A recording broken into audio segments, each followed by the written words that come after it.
So when you started working at Pacific, right around the time you started working, what teams in Northern California were you guys working with? None. We had like no affiliations at all. In fact, like Out of Control didn't even want to have anything to do with us. They would be going to Petaluma Paintball at the time because Darryl worked there. Rodney from Out of Control worked there. We did not have any team affiliations at first. Then Darryl started hanging around our place in the middle of the day. He would come by at like noon and eat his lunch at our shop.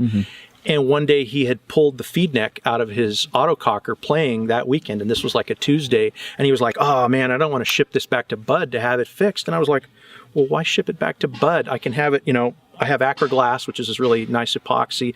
I can, you know, very carefully clean that up, push the feed neck back in. You'll never know it was damaged. And he was like, you can do that? Yeah, absolutely. And so I did that, and Darryl was just blown away, you know, by me being so responsive, I think. And he started telling everybody that would listen about our work and how good it was and how quick the turnaround was.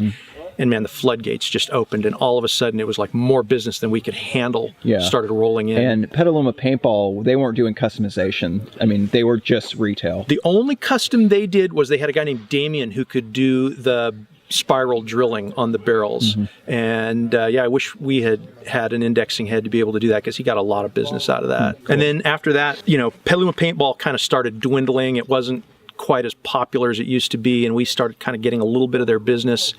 And then the guys from Out of Control started hanging around our shop more and more, I think, as the Ironmen, as Darryl did.